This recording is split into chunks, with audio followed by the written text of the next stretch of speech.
Wa rahmatullahi wa barakatuh. Урматтуу мекендештер, кадырлуу мусулман бир туугандар, баарыңыздарга жараткан Алла Тааланын тынчтыгы, саламы, мээрими, райымы жана берекеси болсун. Алла Таалам баарыбызга жакшы күндөрдү, жакшы түндөрдү, жакшы дос кошуналарды насип кылсын. Жаман күндөрдөн, жаман түндөрдөн, жаман дос кошуналардан Аллахым баарыбызды сактасын. Урматтуу телекөрүүчүлөр, жараткан Алла Таала бул ааламды жоктон бар кылган. Асман, жер, ай, күн, түн, жарык, инсан, айвандар, чөпчар, тоо, океандар бардыгын бул ааламды Алла Таала жоктон өзү бар кылган, кудурети менен жараткан, шериги жок, эч кимден кеңеш албай, жардам сурабай, каалагандай буйругу менен Алла Субханаху Таала жаратып, ушул ааламда эң шарапаттуу, ыззаттуу кылып адам баласын жаратат. Валакад каррамна бани Адам. Чындыгында биз адам баласына сый урмат бергенбиз. Ар бир адам сый урматка лайыктуу. Ар бир адамга берилген сый урмат Алланын тарабынан кепилденген. Алла өзү Куранда айтып койду. Валакад каррамна бани Адам деп. Адам баласын биз ушундай такрим кылып, мукаррам кылып, сыйлуу, урматтуу, шарапаттуу кылып жараттык дейт.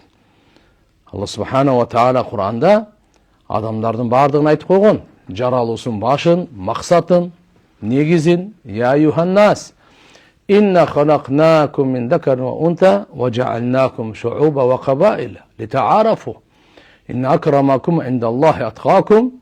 Эй адамдар, силердин баарыңарды биз бир эркек бир аялдан, бир адам, бир ово энебизден жараттык. Баарыбыздын атабыз бир, энебиз бир. Андан кийин Алла Таала айтып атат, заман, вакыт менен баары аргандай элге, алгандай улутка, аргандай урууларга бөлүп койдук силерди. Литаарафу, бири-бириңерди, маданиятыңарды, сөзүңөрдү, жана баарды урп адатыңарды, бири-бириңердин өңтүсүңөрдү, тилиңерди билиш үчүн. Литаарафу, бири-бириңерди таанышыңар үчүн. Литаарафу, бири-бириңерди жакшылыкка чакырышыңар үчүн. Инна акрамакум индаллахи аткакум. Силер баарыңар бир адамдын балдары болгонуңардан кийин, эми силердин эң урматтууңар, эң сыйлууңар, бактылууңар Алланын алдында эң такваңар. Эң такваңар дегендин мааниси кандай? Жараткан Алланын фарыздарын аткарып, арам кылган нерседен сактанганыңар, мына ушулар эң урматтуу сыйлууңар деп. Алла Таалам адам баласын жаратып, пайгамбарларды жиберип, асмандан китептерди түшүрүп, ушу адам баласы жол таппай калбасын, адашып калбасын, бактысыз болуп калбасын, шайтандын азгырыгына кабылып калбасын деп, мынакей Алла Таалам пайгамбарлардын жынжырын кой берген. Эң акыркы Мухаммад алейхиссалам. Асмандан баракчаларды китептери түшүрүп турган эң акыркысы Кур'ани Карим. Пайгамбарыбыз Мухаммад алейхиссаламга чейин Иса пайгамбар эле. О киши менен пайгамбарыбыздын ортосу төрөлгөнү менен пайгамбарыбыздын келген 600 жылдай. 600 жыл. Мынакей Иса пайгамбар асманга көтөрүлүп кетти. Пайгамбарыбыз дүйнөгө келип атат. Бул жолду 600 жылдын тегерегинде бир да пайгамбар келген эмес. Адам ааламды караңгылык баскан. Адамдар ага туура жолго жолдогон киши жок болгон. Динди жеткирген, ошондуктан адамдар аябай бузулуп, караңгылыкка батып, бири-бирин жеп калган. Ошондой караңгылыкта Алла Таала пайгамбарыбыз Мухаммад алейхиссаламды жиберип атат, жарыктыкка чыгаруу үчүн. Жырткычтыктын караңгылыгынан адамгерчиликтин жарыктыгына чыгарыш үчүн пайгамбарыбыздын келген максаты ушул. Улуу Куранды берди. Кур'ани китепте Алла Таалам нур деген. Ошо Кур'ани Каримдин ичиндеги бардык өкүмдөр менен пайгамбарыбыз саллаллаху алейхи ва саллям 23 жыл мээнет кылды. 23 жылда толук Кур'ан түштү. Толук Кур'анды Меккеде 13 жыл, Мединада 10 жыл, мына 23 жылдын ичинде толук жеткирип, пайгамбарыбыз саллаллаху алейхи ва саллям надандыктын, жахалаттын, саватсыздыктын, караңгылыгынан чыгарды. Бекапарлык, Алланы унутуп, өзүн унутуп калган, ахиретин унутуп калгандын караңгылыгынан чыгарды. Ташбоордуктун, Tekebüрліктің, көре албастық, екі жүзділіктің қараңғылықтарынан пайғамбар саллаллаху алейхи вассалам имандың, исламдың, адамгершілік, кішіпейілік, кеңпейілдік, жөнөкөйліктің bağlılıqlarga пайғамбар саллаллаху алейхи вассалам 23 жылды. Ушу мейнет кылып чыгарып турду. 23 жылдың içinde 600 жылдық аға чейинки болгон караңгылыкты жок кылып салды. Алам адилеттүүлүк менен адамдардын укугу сакталган бойдон, адамдар бири-бирине боорукер бойдон, сахабалар ушундай райымдуу боорукер болуп, пайгамбарыбыздын мээнетинин жыйынтыгында ушундай болду. Ошол Кур'ани Карим, пайгамбарыбызга түшкөн Кур'ан, тугандар, бул Алланын китеби, акыркы китеби. Бүткүл адамзатка жашоонун жолдомосу. Жашоодо эмне? Тазалык бар, жууну бар, эс алуу бар, тамактануу бар, кийимденүү бар, нике кылып үйлөнүү бар, бала чакалуу бар, сапары бар, ооруп калса дарылануу бар, өлүп калса жаназасы о дүйнөгө узатуу бар. Кыскасы айтканда 24 саат адам баласынын бардык кыймыл аракетинде тиешелүү көзгө, тилге, кулакка, алкымга, ойго, жүрөккө, колго, путка бардыгына тиешелүү Алла Таалам буйруктарды берген. Ошол буйруктардын аты Алла Тааланын өкүмү дини. Кур'ани Каримде ушунун бардыгы Кур'андагы. Андыктан Кур'ан бүткүл адамзатка жолдомо үчүн түшүптүр, Кур'ан амал кылыш үчүн түшүптүр. Кур'ан үйрөнүп, окуп, жүрөктөрдү агартып, акыйкатты изденип, акыйкатты карманып, жакшылыктарды кылып жайылтып, жамандыктарды токтотуп, мына ошон үчүн Кур'ани Карим түшкөн. Адам баласы ушу бузулуп кетпесин деп Кур'ан түшүргөн. Адам баласы бузулбасын деп, көп кетпесин, айнып кетпесин, бири-бири менен кагышып, кан төгүшүп, шайтанга дос болуп, өзүн түбөлүктүү ахиретке даярдабасын деген максатта Алла Таалам Кур'анды түшүргөн. Кур'ани Каримде Алла Таалам бардык адал нерселерди, арам нерселерди, адам баласына пайда, зыян нерселерди, дүйнөдө дагы, түбөлүк ахиретте дагы керектүү нерселерди эч нерсесин калтырбай айтып кеткен. Пайгамбарыбыз Мухаммад алейхиссалам 23 жыл Кур'анды чечмеледи, түшүндүрдү, ачык айкын баяндап турду. Кур'андын өкүмдөрүн түшүрүп, пайгамбарыбыздын жашоосу Кур'ан эле. Бүткүл ааламга райым болуп келген улуу пайгамбар Мухаммад алейхиссаламдын жашоосу, берекелүү, нурлуу жашоосу Кур'андын жашоосу эле. Ошол жашоону Алла сактап койду, сахабаларды ошол жашоого үйрөттү. Булардын кембагалы дагы бактылуу болду, аялдары дагы. Көп жашаганы, аз жашаганы, бардык чекеден жаштары, карыялары, чекеден байлары дагы бактылуу болушту. Эч ким бактысыз болгон жок. Алла Таалам ыраазычылыгын берди. Алла Таалам гайыптагы жардамын, казыналарын ачты. Булар дагы курсак ач болуп бактылуу болду. Кийимдери жамак болуп бактылуу болду. Бүгүн курсагы ток болуп, бактысыз болуп өлүп атат. Кийимдери бүтүн болуп, бардык нерсеси бар болуп дагы бузулган, айныган. Мына. Эмне үчүн? Кур'анды менен өзүн Кур'анга салыштырып көрбөгөндүктөн. Ошо Кур'ан Алла Тааланын улуу акыркы ыйык китеби. Bundan murda 3 kitap түшкөн, алар бурмаланып кеткен, өзгөрүлүп кеткен. Бурмаланбай турган, өзгөрүлбөй турган, эскирбей турган, кыямат күнгө чейин келе турган инсанга жолдомо катары Алла Кур'анды берип атат. Ошон үчүн туугандар, келиңиздер Кур'ан менен дос болойлу, сырдашайлы. Кур'ан түшкөн ай, Рамазан ай жакын келатат. Мынакей бир айдын тегерегинде. Бир айга жетип жетпей эле убакыт калды. Касиеттүү Рамазан айды жакшы күтөйлү, дуа кылып күтөйлү, чыдамсыздык менен күтөйлү. Аллахым жеткирсин. Канча адам бар Рамазанга жетпей калган. Ошон үчүн иншалла бул ыйык Рамазан Кур'андын айы ага чейин даярданып, не кылып? Намазыбызды бекемдеп, пейлибизди оңдоп, ниетип, көз карашыбызды оңдоп. Алхамдулилла, мына ол Алла субхана ва таала китебин Кур'ани Каримди окуп, өзүбүздү бир оңдоп, жакшынакай кылып, машалла, Рамазанга келишибиз керек. Ошо Кур'ан менен келиңиздер достошойлу, Кур'ан менен сырдашайлы. Кур'андай шапаат бир да пайгамбар, периште кыла албайт. Кур'ан Алла субхана ва таала момундарга райымдуу, жүрөктөргө, көкүрөктөргө шифа деп атат. Алла субхана ва тааlanын ыйык улуу китеби менен келиңиздер жүрөктөрүбүздү бардык жаман кыял жоруктардан, жаман мүнөздөрдөн, жаман пейилдерден, туура эмес ишенимдерден, туура эмес көз караш, туура эмес ниет, кара ниет, ушулардын баардыгынан альхамдулилля жүрөктөрүбүздү оңдойлу. Ишенимдерибизди оңдойлу, ниет, көз караш, каалоолорубузду оңдойлу. Амалдарыбызды, мүнөздөрүбүздү оңдойлу туугандар. Кур'ан-ы Карим түшкөнү ушул себептен. Кыска эле жашайбыз. Түбөлүктүү ахиретке кетебиз. Эч ким бул дүйнөдө калып калбайт. Бирок Алла Таала ушу берген жашоону барктайлы, ушу берген жашоону нурлайлы, ушу берген жашоону башкаларга пайдалуу болуп жашайлы, зыяндуу эмес. Кошунага, үй бүлөгө, элибизге, журтубузга, мамлекетибизге пайдалуу болуп жашайлы. Бузуку болуп эмес, оңдоочу болуп жашайлы. Оңдой албасак да бузбай турган болуп. Ошон үчүн иншалла дуалардын, касиеттүү дуаларда келет.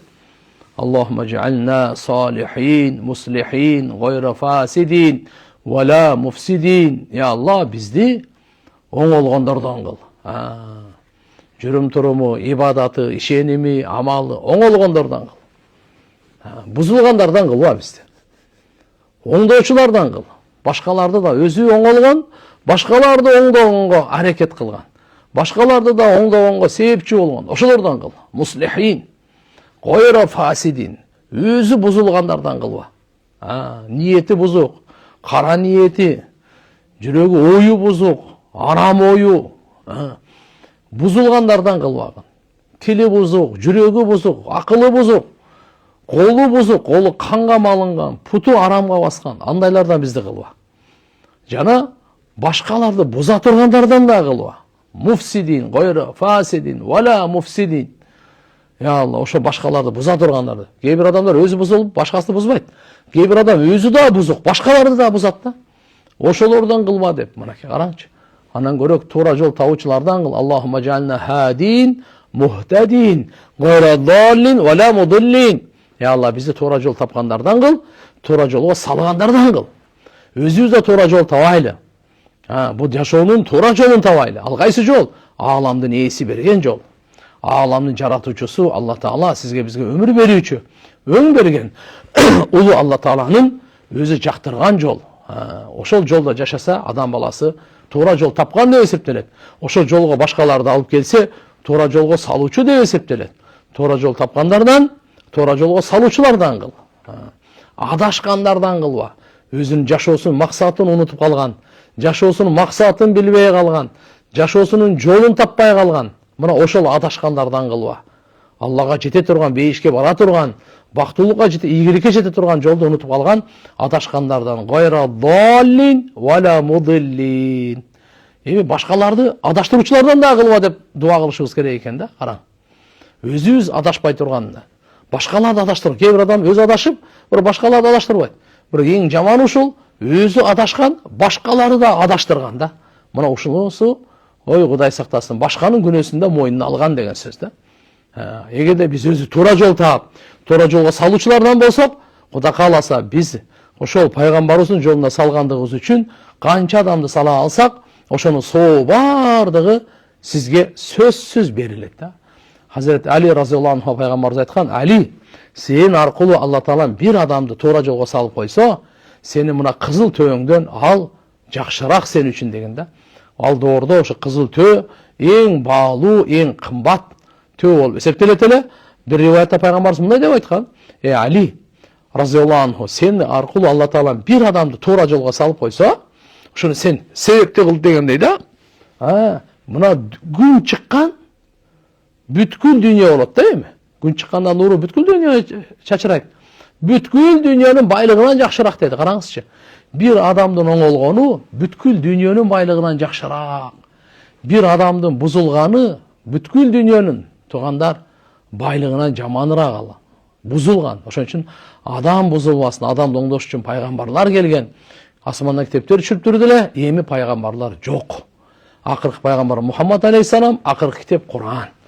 Ошо пайгамбарыбыз Мухаммад алейхиссалам мураскорлору, аалымдар. Ошол үчүн машаалла ошолор Кур'ан хадистен айтып берсе, биз ошонун акыйкатты уксак, амал кылсак, ана эки дүйнөдө жүзүбүз жарык туугандар. Ал эми материалдык нерсеге көп эле кайгыра бербеңиз. Аны Кудайым алхамдулилла чечип койгон. Буюрса иншалла кичине аракет кылып койсоңуз эле, Кудайым берекесин берет. Негизги алхамдулилла Алла Таала ыраазычылыгы, Кур'анда Алла Таала өтө мыкты, өзгөрүлбөгөн, ордунан жылбаган, эч качан кыямат күнгө чейин бурмаланбаган аят түшүрүп койгон да. Кыямат күнгө чейин келе турган инсандарга сабак берген. Биз ырызкы издеп, ошон үчүн акча, дүнүйө деп, аны бүткүл дүйнөдөгү мынакей кол салуулар, кан төгүүлөр, урдап кетүүлөр, эмне деген балекеттин бардыгы дүнүйө, башка эчтеке жок. Башка эч нерсе кызыкчылык жок. Интерес ошо байлык эле бул. Жерин тартып алыш керек, мамлекетин талкалаш керек, байлыгын тартып, адамдарды кул кылыш керек, кордош керек. Башка ушул эле бол. Ошон үчүн адамдын оңолуусу өтө маанилүү. Куранда эмне дейт Алла Таала? Мындай дейт: "Валау анна ахлал кура аману ваттакау лафатахна алейхим баракатин минас самаи вал ард." Эгерде бир кыштак эл, айылдар, шаардыктар ыйман келтирип, жакшы такыбалыкты тандаса, биз аларга асмандардын жана жердин берекелерин ачып коебуз дейт. Караңызчы. Асман менен жердин берекелерин баарын Алла Таала ачып коет экен. Эки нерсеге. Бизде ыйман болсун, экинчиси такыбалык болсун, күнөөдөн сактануу. Такыбалыкты бир сөз менен айтканда, Алла арам кылган нерседен сактанайлы. Алла Таала мойнубузга фарыз кылган нерселерди аткарайлы. Чын сүйлөдү, Алла бул фарыз кылды. Бул фарыз. Адилеттүүлүк бул фарыз. Чындык сүйлөгөн бул фарыз. Намаз окуган бул фарыз. Күнөөдөн сактанган бул фарыз. Ошондуктан иншалла биз мынакей Куранда Алла Таала ушу эки нерсени айтып, силердин жер менен асмандын берекесин ачып коем дейт. Кара, жер асмандын ортосунда жашайбыз да. Асмандын берекесин ачып коет Алла Таала. Шамал керектүү берет.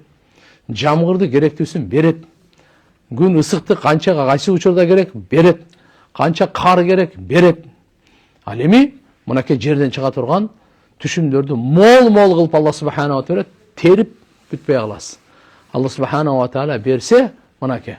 Ошон үчүн келиңиздер, баарыбыз өзүбүздүн ыйманыбызды жана такыбалыгыбызды күчөйтөйлү, бекемдейлү. Башкалардын ыйманын, такыбалыгын ойлонуп аракет кылайлы. Азыр реклама бар экен, ошодон кийин Кудай кааласа сабакты улантабыз.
La ilahe illallah.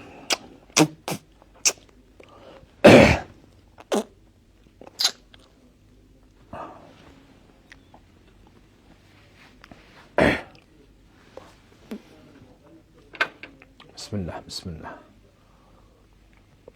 Elhamdülillah.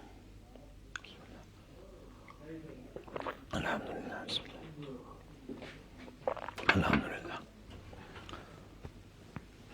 La ilahe illallah. Bir 10 minut çok kötü öyle.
Bismillahirrahmanirrahim. Elhamdülillah ve salatu ve selamu ala Resulillah amma ba'd.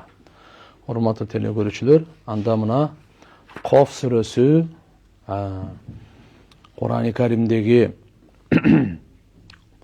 sürelerden biri. Allah Teala aytat: "Ba'da'uzu billahi mineşşeytanirracim. Alqiya fi cehenneme kulle kaffarin anid. Manna'in lil hayri mu'tedin murib. الذي جعل مع الله إلها آخر فألقياه في العذاب الشديد." Туғандар, ким şu dozоқтан сақтанғанды қаласа, түбөлүктүү азаптан, кордуктан, бактысыздыктан сақтанғанды қаласа, анда мынал аятты окусун да. Бул жерде дозокко кире турган 6 сыпатты айтып атат. Улутун айткан жок, урусун айткан жок, жашын айткан жок, мансабын айткан жок, сулуулугун айткан жок. Адамдагы сыпатты айтып атат. Алла Таала жашоону берип жаратып туруп, сразу эле ыйманды берип, капырлыкты берип койгон жери жок. Жөндөмдүүлүктү берген. Кабыл алуу, истедат, салахиятты, жөндөмдүүлүк, даярдыкты Алла Таала ар бир адамга берген. Бербей койбойт. Ошону туура пайдаланбай, өзүнүн тандоосун, капырлыкты тандап алган себебинен, жаман амалдарын кылган себебинен, мына Алла Таала адилеттүү эми дозокко таштайт. Дозок тамаша эмес. Алланын каары жааган, бул азаптуу жер. Кудайым сактасын баарыбызды. Баарыбыздын ата-энелерибизди, бир туугандарыбызды, бала чакаларыбызды, элибизди, журтубузду, баардык мусулмандар Алла Таала дозок отунан сактасын. Ошон үчүн Алла Субхана ва Таала ол бир жыл тиякта турсун, ай, күн, биз бир минутка чыдай албайбыз. Секундана чыдай албайбыз. Алладан сурайлы: "Я Алла, бир секунд деми көрсөтпөй эле кой. Бизди дозокту бизге көрсөтпөй эле кой." Ошон үчүн Роббана атина фид дуния хасана ва фил ахирати хасана ва кина адабан нар. О Роббубуз, баарыбызга бул дүйнөнүн жакшылыктарын бер. Пайдалуу билим, кең ырыскы, ыймандуу урпак, ушунун баардыгын бул дүйнөнүн жакшылыктары деп айтылган, алымдар айткан. Ахиретте жакшылыктар бер, бул бейиш бер. Жана биздин баарыбызды дозоктун отунан сактагын. 3 нерсени берилсе, башка эчтекенин кереги жок бизге.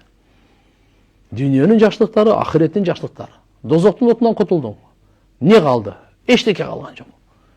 Ошон үчүн иншалла мына жердеги Алла Субхана ва Таала эки периштеге буйрук берет экен: "Ал-кия", силер экөөңөр таштагыла фи жаханнам, дозаққа таштағандар. Кимдерди? Каффар, биринчи капырлар. Капырлык кылган. Өтө сыйгаты мубалага деп коет каффар. Көп капырлык кайсы? Алла Таалага капырлык кылган, четке каккан, ишенбей, Алланын динин, пайгамбарларын, периштелерин кыямат күндү Аллага жолугууну, Алланын неаматтарын четке каккан. Ушулардын баарын четке какканды, ишенбегенди капыр деп айтат тугандар. Бул өтө жаман сөз. Ошон каффар деп өтө көп капырлык кылган. Мынакей канча неме ушуларды дозокко таштаган. Анит деп атат. Себеп дегенде мыналарча башында айтып койгону анит деп көкпетти айтат.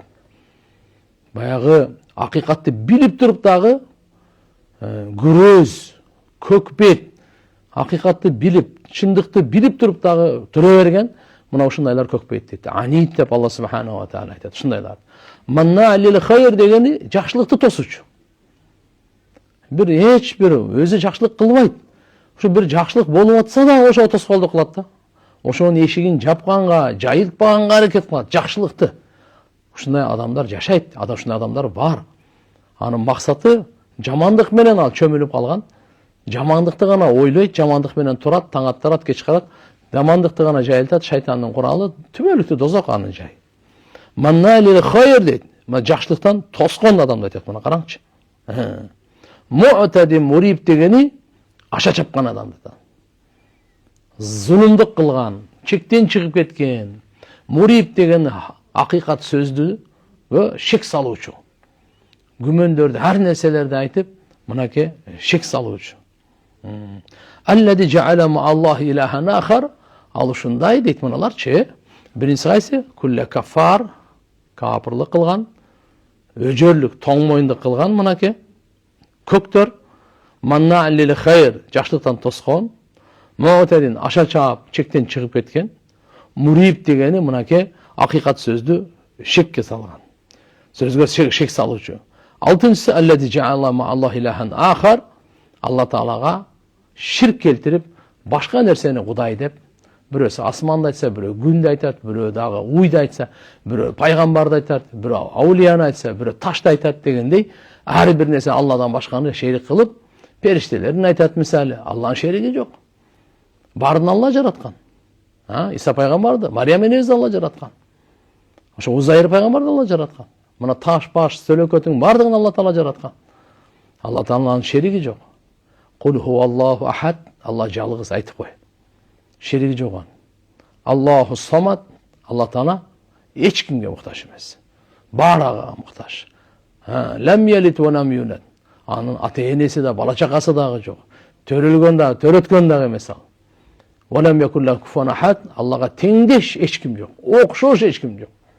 Туугандар, жараткан Алланы жалгыз деп билейли, бар деп билейли. Өзүнүн зат сыпатында бардык фейл, бардын Алла субханаху кылында жалгыз. Мына 6-чысы. Фа алқияху. Андыктан таштагыла ошол адамды каяка десе, фил адаби шадид, катуу азапка дейт Алла Таала. Аллахым барыбыз сактасын мына. Демек мына азыркы 6 ошол дозокко түшө турган сыпаттан ар бирибиз өзүбүздүн, бала чакабыздын, жакындарыбызды хотя бы анын элибизди, мейли бардык адамзатты ушудан сактаганга биз аракет кылышыбыз керек. Ушул нерселерден ар бирибиз өзүбүз сактанышыбыз керек.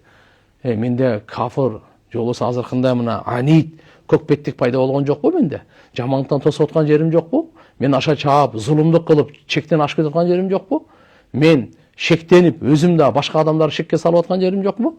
Мен Алла Таалага дагы бир теңдеп башка нерсени кудай кылып алган жокмунбу? Ар бир ушудан сактанып, Алладан пана тилейли, ушундан сактанайлы, аракет кылайлы. 6.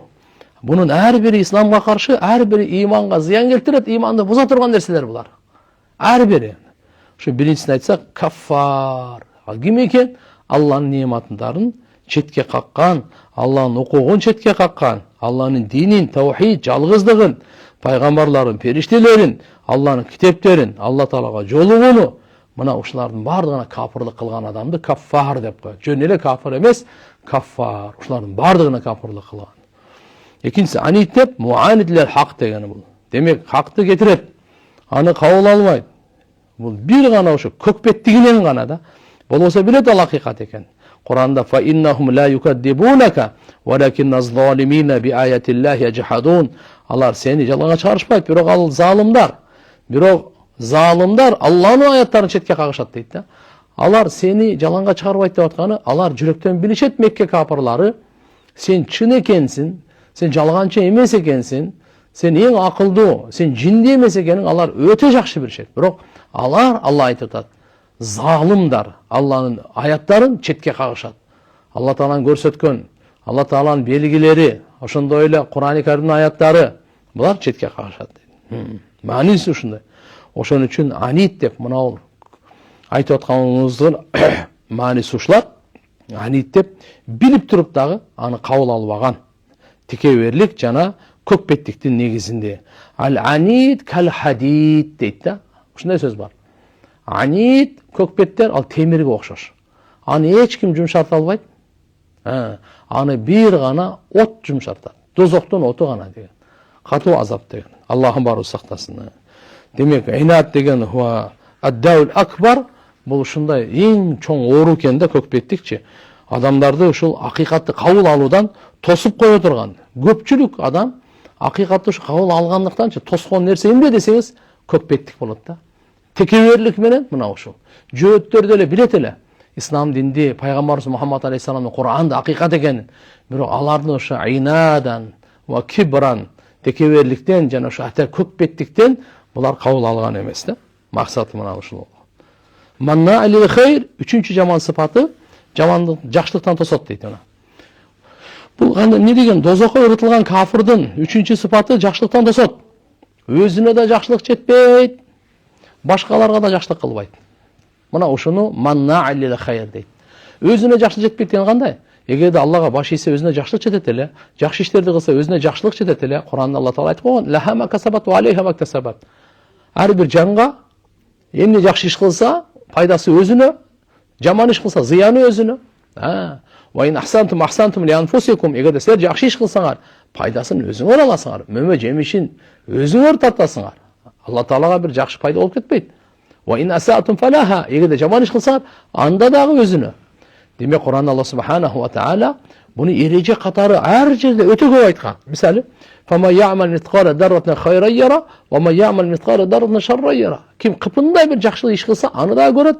Пайдасын, сообун, жакшылыгын, бактысын көрөт. Кыпындай жаман иш кылган болсо, анын дагы кордугун, азабын, бактысыздыгын көрөт ал. Буну бардыгын билебиз. Ошон үчүн мына жерде айтып атканы, адам өзүнө дагы жакшылык алабаганы, алгандай экен, өзү ибадат кылса, өзүнө жакшылык келет эле, чын сүйлөсө өзүнө жакшылык келет эле, күнөөдөн сактанса өзүнө жакшылык келет эле, Аллага баш ийип намаз окуса, өзүнө жакшылык келет эле. Бирок аны да кылбайт. Башка бирөөлөргө дагы жакшылык кылбады. Башка бирөөлөргө дагы жакшылык кылбады.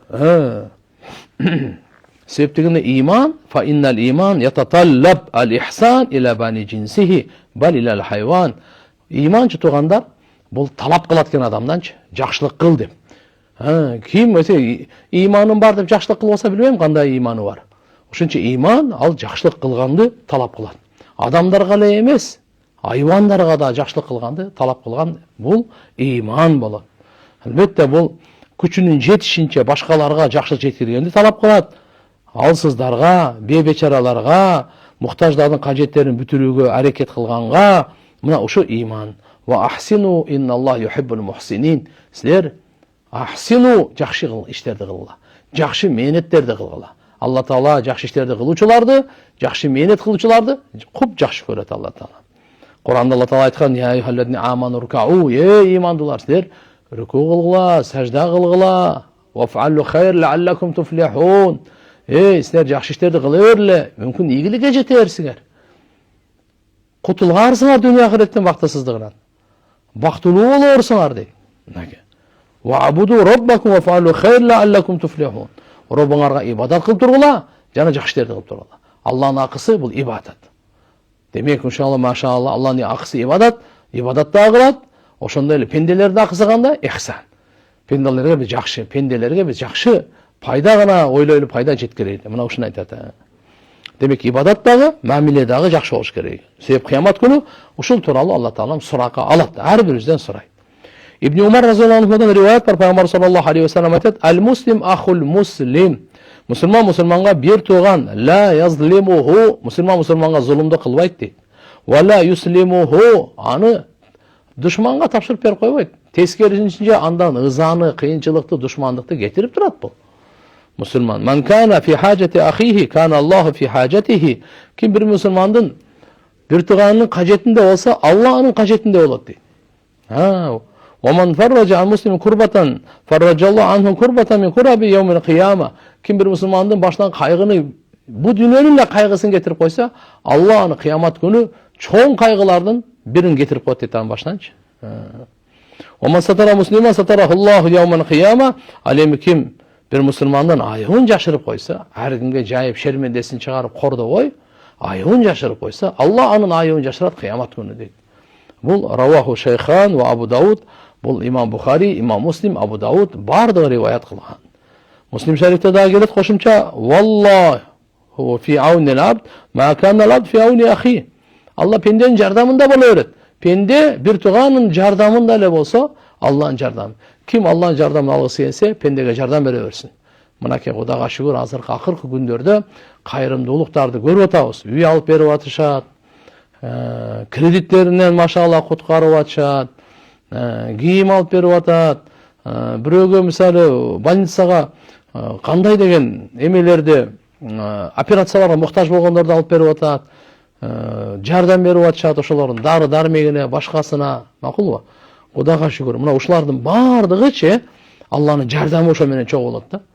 Ошон үчүн иншалла мусулман адам кайрымдуу, кайрымдуулук колун дайым узаткан, колунан келишинче. Укмуш кылып бербесек дагы, колубуздан келишинче.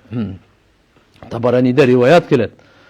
Алла Абдулла ибн Умар разияллаху анхумадан Аллага таандык, ушундай коомдорго Алла Таала бир неамат берген. Алар болсо мусулмандардын кажеттерин бүтүрүп турушат дейт. Абу Хурайра разияллаху анху айтат, bir жолу пайгамбар саллаллаху алейхи ва саллям мен колуман кармап айтты: "Иттақил махарим такун а'бадан нас."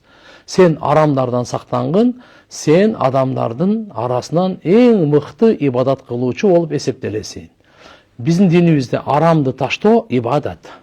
Ибадаттын соогун аласыз. Жөнөкөй эмес. Эң мыкты ибадаттын соогун аласыз. Арамдан сактануу. Арамды таштоо. İttaqil maharim takun a'badan nas. İsmi tafdil. Adamların en mıhtı ibadat koysan bolasın dedi da. Ana. Abu Hurayra Resulullah aytata Tirmizi şerifte rivayeti. Peygamberimiz men kolmağın ahada Resulullah sallallahu aleyhi ve sellem biyadi men kolmağın qarmap turup ananı aytata. Ne de atat? Ve qal ittaqil maharim takun a'badan nas. Warda bima qasamallah lak takun agnan nas. Allah bergenge razı ol.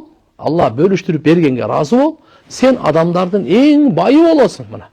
Allah sizge kança nerse bölüştürüp berdi. Kança jaşоо berse, kança den sooluk berse, kança perzent berse, kança rızkı berse, makul kança izzat berse, Allah'ını bölüştürüp bergende razı bele koy, razı ol bele koy, razı ol. Ne deydi? Takun agnan nas, adamların en bayı sen bolasın buna. Allah'ını bergende razı olan kişi, kaniyetli kişi, gayratlı kişi bul. Bul жүрөгү ток киши. Алланын аз көбү мага көп деп эсептейт. Алла билет, ал данышман, мага канча берерин. Ошого разы болгон киши мынакей адамдардын эң бай.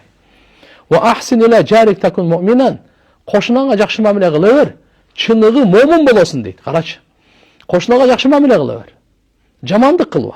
Салам алейкум. Кайгысы болсо кайгысын бөлүшүп, ооруп калса жана башка. Кыскасы айтканда ага жамандык кылба. Экинчи жөн болсо кошунага пайда кылып, чыныгы момун болосун. Ва ахибба лин-нас ма тухиббу ли-нафси такун муслиман. Адамдарга өзүңө жакшы көргөнүңдү жакшы көр, чыныгы мусулман сен болосун дейт. Карачы. Пайгамбарыбыз эмне деген жолдомолорду берип атат. Ва ла туксиру дихк фа инна касрата дихк тумитул калб. Акыркысы көп күлбө деди. Ыржалаңда эле, каткырып эле, келери кечке күлө бербе. Жүрөктү анткени көп күлүү жүрөктү өлтүрөт деди да. Ана. Эми күлүш керек, таптагыр эле, кабагын бүркөп эле, аны жүрсө да болбойт. Мана жылмаюу бул, машаалла, садаканы сабабы. Аттабассум фи ваджи ахих садака. Пайгамбарда күлгөн учурлар бар. Бирок бул жердеги тыюу салып атканы кээ бирлер бежали мындайча айтканда, эч орунсуз эле, жөн эле күлө бергенде, ана ошоң болбойт. Ошо себеп дегенде ал жүрөктү өлтүрөт дейт да. Өлүк жүрөк, өлүк жүрөк.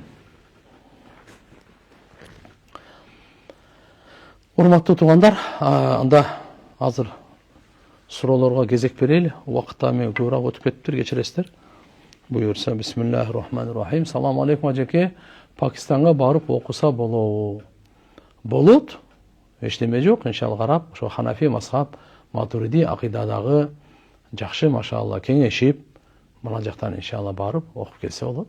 Салам алейкум устаз. Криптовалюта кандай? Криптовалюта болбойт. Болбогон окат. Азыр уламалар, чоң алымдарыбыз дүйнөдөгү бул боюнча таваккуф деп коет, таваккуф деп мындайча айтканда адал дагы, арам дагы дебей, жөн эле токтоп турат. Себеп дегенде азыр барып иншалла бул эми ушуга электронный акчаларга өтүп кетиши ыктымалы чоң. Бирок ушул учурда бул тез эле байып кетем деген бир азартный оюнга кирип алып, жок болуп кетпегиле да кереги жок анын. Ошон үчүн иншалла азыр токтоп турган эле жакшы. Кол тартыңыз. Салам алейкум устаз. Бактылуулук эмнеде? Бактылуулук динде. Бактылуулук ол байлыкта эмес, байлык да ал сыноо гана. Алла субхана ва тааля ар бир адамдын бактылуулугуна дин берген. Ошон үчүн иншалла канчалык дин болсо ошончолук бакыт болот. Ажеке, адамдарды шахид деп айтабызбы? Кандай адамдарды шахид деп айтабыз? Шахид деп Алланын жолунда жан бергендерди айтат. Ошолорду машалла Алланын дининде литакуну калиматуллахи ал-улия, мына ушул. Алланын сөзү бийик болсун деп өзүнүн жанын берген, мына ушуну шахид деп айтат. Жашоого береке алып келиш үчүн эмне кылыш керек? Машалла. Жашоого береке алып келиш үчүн эң биринчи күнөөдөн сактаныш керек. Даарат намаз менен, зикир Кур'ан менен, алхамдулилlah жашаш керек. Өзгөчө сүннөткө көңүл буруш керек. Эрте туруп мээнет кылыш керек. Алхамдулилlah тапканды исрап кылбаш керек. Аз тапсак дагы алхамдулилlah ошо каниет шүгүр, бирок исрапчылык жок. Мына ошода иншалла береке. Атак өзгөчө айткан толтура. Пайгамбарыбыз таңда үммөтүнө береке кылганы, инна фил ганами ла барака, мынаке койдо береке бар деп айтканы, аттын жылкынын пешенесинде Алла таалам жакшылык баскан. Ошо жакшылыктын ичинде бирөөсү бир береке. Толтура немелерденчи. Кээде мисалы азыраак эле пайда кылып саткан, бу да береке дегени, чын сүйлөгөндө береке, такыбалык, бул эми өтө чоң тема да. Сиз мындай кыска берип койдуңуз, мен мына ошону айтып атам азыр, Мен балдарыма кандай кылып жакшы тарбия бере алам? Өзүбүз тарбия алышыбыз керек азыр. Анан балдарга иншалла аларга сөз менен эмес, амал менен, жүрүм турумубуз менен, боорукерлигибиз, чындыгыбыз. Ошолорго алхамдулилlah анан эң тарбия биринчи имандан башталат. Тазалык, такыбалык адептен башталат. Алланы эстетип, зикир Алланын илиминен башталат. Ата энени урматтай турган ушулардан алхамдулилlah тарбия башталат. Ажеке, эмнеге жаназада эт жеген болбойт? Ким айтат эт жеген болбойт деп? Мынандай да. Мисалы бир жаназада сразу эле ошо бир жетимдин атасы өлүп калды эле, жетимдин бир кою бар эле союп, ол жетимдин малын жеп койдуңуз. Ошон үчүн болбойт болот. Кээде мисалы мураска байлыгы бөлүнө элек, ошону эле дагы бир уюн коюн торпогун алып келип союп берди. Мураска бөлүнбөстөн туруп, алардын акысын жеген болуп калат. Алардын баардыгы арам болгондон ошон үчүн айтылат. Атак мисалы ол жетимдики эмес болсо, мураска бөлүнгөн болсо, же болсо ошол өлүктүн өзүнүн байлыгынан эмес, бияктан бир туугандарынан же балдарынан же аталарынан бир кайрымдуулук кылса 3 күндөн кийин жей берин. Эч проблема жок. 3 күн кайгынын күнү туугандар. Андан кийин машалла кайрымдуулукту эшигине жаппаш керек. Албетте исрапкерчиликке эшик ачпаш керек. Ошонун элдин кажетине жараша болсун. Кудай кааласа иншалла бузулбайбыз, адашпайбыз. Умрада жүргөндө кайсыл амалды көп кылыш керек? Машалла, умрада жүргөндө туугандар эң көп тавафты кылыш керек. Күч жетсе, таваф деп эми тегеленүү, 7 жолу басуу. Алланын райымы жаган. Алланын бул буйругу. Пайгамбар саллаллаху алейхи ва саллям айткан, Алла таала таваф кылуучулар менен сыймыктанат деген. Каабага 120 рахмат, райым жаап турат деген. Ошонун таваф кылгандарга 60-ы, намаз окугандарга 40-ы, жөн эле карап турганга 20-сы деген. Фазилеттер өтө көп. Машалла, мынакей Ибн Омардан риваят бар. Ар бир кадамга 70 000 сооп, 70 000 күнөө кечирилет, 70 000 даража көтөрүлөт. Кыямат күнү 70 бир туугандарына шапаат кылганга акы берилет. Бул көп неме тавафтан. Ошон үчүн тавафты көп кылыш керек. Башка амалдарды дагы. Салам алейкум дамла, адам канча аралыктан кийин мусафир болот? 3 күн 3 түн. Ар кандай километр менен бар. Макулбу? 77ден тартып 120га чейин. Акыркы биздин муфтияттын фатвасы 120 болгон эле. Азыр мен точно билбейм, бирок көпчүлүк ааламда 90да. Сам ажеке, даватка эмнеге 6 сыпатка болот? Эмне деген ал? Туган даватта биринчи барагы 6 сыпат дегени, ошо 6 сыпатты үйрөнсө, кийинки башка сыпаттарды үйрөнгөнгө жеңил болот. Бул мисалы ла илаха иллаллах Мухаммадур Расулуллах. Экинчиси намаз болот. Андан кийин илим алайлы, зикир менен жашайлы. Мүнөзүбүздү оңдоп, адамдардын акысын берип, кулк мүнөз, мусулмандарды урматтап. Андан кийин ихластуулук, эмне сөз айтсак да, иш кылсак дагы калыс Алланын ыраазычылыгы үчүн показуха, понсонтун кереги жок. Андан кийин Алланын жолуна чыгып, жакшылыкты жайылтып, жаманды жок кылайлы. Мына, ушуну 6 сыпат деп коет. Алтоо тең ар бири Куранда, ар бири хадисте. Албетте бул алтоого чектеп койбош керек. Макулбу? Бирок ошо алтоо ушундай кара ойлонуп көрсөңүз, бир дагы алым бул 6 сыпаттан чыгып сүйлөй албайсың да. Же илимден сүйлөйсүң, же ихластан сүйлөйсүң, же мусулмандардын акысынан сүйлөйсүң, же намаздан сүйлөйсүң, же таухидтен сүйлөйсүң, же рисалаттан сүйлөйсүң, же болбосо ошол аманаттан сүйлөйсүң, даваттын, пайгамбарыбыздын кандай сахабалардын дават кылып элге, бүткүл ааламга мынакей жакшылыктарды жайылганын. Бул алтоону башка эч жака чыга албайсың сен. Эгер сөз келсечи, бирок ушул машалла ар доордо өзү машалла пайгамбарыбыздын үммөтү, сахаба табииндерден келип маша динди менетин кылып келаткан. Маша ошого Мамон Ильяс рахматулла алейх, эгерде ушул бир канча диндин сыпаттары бар, болжолду мисалы алтоону жакшы үйрөнүп, жашообузга алып келип, ушуну биз жайылтып, аракет кыла турган болсок, толук динде жашоо жеңил болот дейт да. Толук динге келгенге, толук динде жашаганга адамдагы заряды, ошого мотивация, күчү, кубаты, имандын таакаты келиши мына ошого 6 сыпатка туура менет болсо дейт да. Чындыгында ойлонуп көрсөңүз, илим эле канча турат? 6 сыпаттын мисалы бир сыпатынын жарымы болгондо да. Илимди да жөн албай зикир менен дейт. Мусулман ар бир эркек аялдын 24 саат жашоосу илимде, 24 саат жашоосу зикирде болуш керек дейт да. Бул эмне деген? Бул поезддин 2 рельси бар го. Кудду ушундай. Поезд рельсиз жүрбөйт, рельс поезд үчүн гана. Мусулмандын жашоосу илим менен зикирде, зикир менен илим мусулмандын жашоосуна депчи. Бул бир сыпаты бул. Alhamdulillah. Кечиресиздер. Устаз, биз канткенде Аллахка жакын болобуз, жана жакшы көрөбүз. Пайгамбарыбыз Мухаммад алейхиссалам сүннөтүн карманайлы. Аллага жакын болобуз. Алланы сүйкүнсүң. Кул ин кунтум тухиббуналлах фаттабиуни юхиббукумуллах.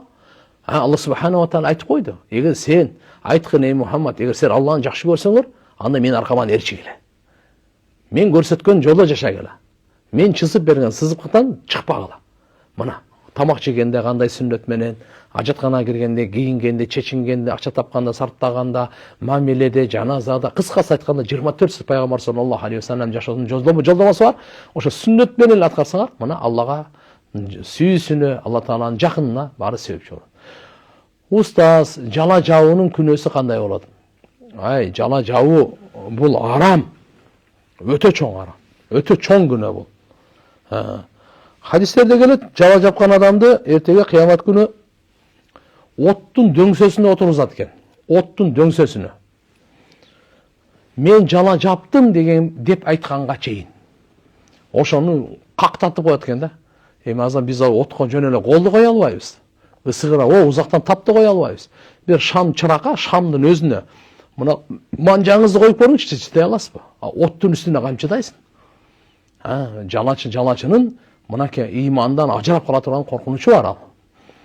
Азыркы учурда мурас бөлүштүрүлбөй калды. Ахиретте кандай болот? Туугандар, мурас сеними бул фарз сеними. Ошон үчүн элмил фарайз деп коет мунучу. Адам өлгөндөн кийин сөзсүз мурасын бөлүштүрүш керек. Бул динибиздин бир чоң бөлүгү бул. Нисфул элм, илимдин жартысы деп дагы айтат. Ошон үчүн иншалла бөлүнгөндөн кийин анан байлары кичине мындай кыйналгандарына берип койсо деле мейли кандай. Бирок акысы бар. Өлүккө байланыштуу сөзсүз мурас. Буну Алла таалам ар бир туугандардын үлүшүн Куранда өзү бөлүп берген. Караңыз, намаздын рекеттери жана башкаларын пайгамбарыбыз айтып берген да. Ошондой эле орозонун маселелери чечмелөнөргөнү, андай зекеттин кайсы жаныбардан канча зекет, кандай ажылыктын жол жоболорун барды, буну пайгамбар чечмелеп берген. Бирок мураска келгенде Алла токтоп турду. Өзү чечмелеп берген да. Канча акысы алат. Киши өлүп калды, апасына канча, атасына канча, эгер ата энеси болсо, аялына канча, эгер аялы болсо. Макулбу? Эгерде иншалла балдары болсо канча, кыздарына канча, уулдарына канча, балдары болбосо, анда бир туугандарына канча. Бардыгын бөлүп койгон. Ошон үчүн туугандар, мурас илими тамаша илим эмес. Адам өтүп кетсе, өтпөй кой, жаман айтпай жакшы жок дейт, я. Баарыбызда, башыбызда бар нерсе. Бирок сөзсүз мурасы менен бөлүштүрүп коюшубуз керек.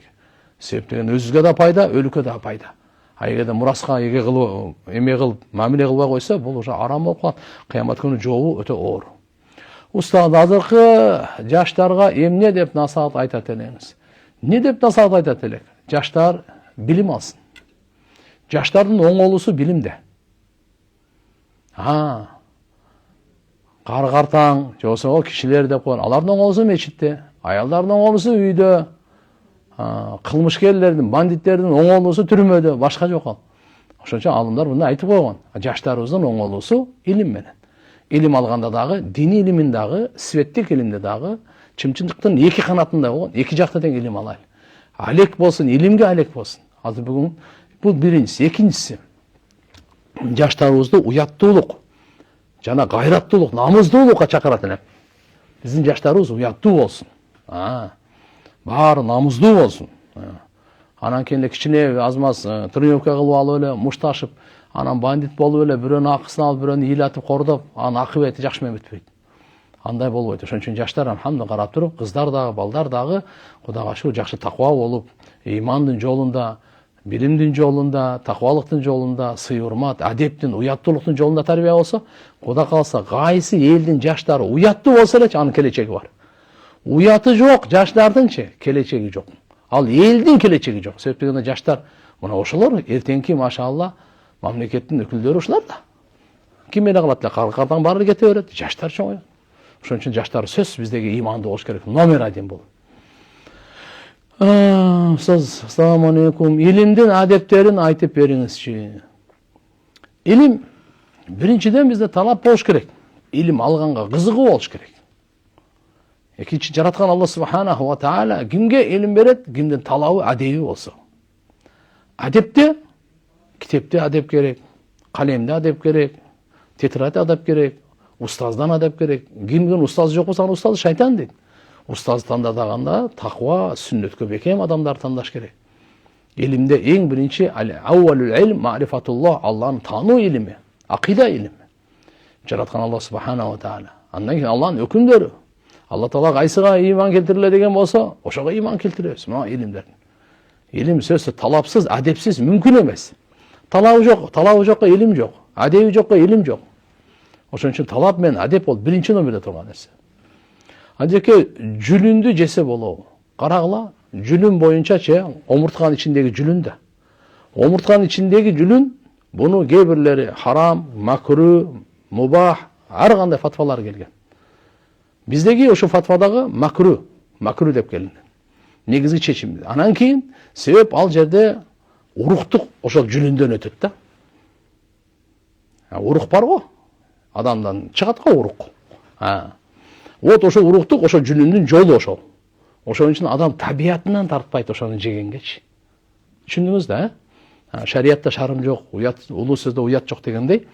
Ошон үчүн жүнүндүкү ошол адамдын табияты тартпагандыктан макру деп айтылат.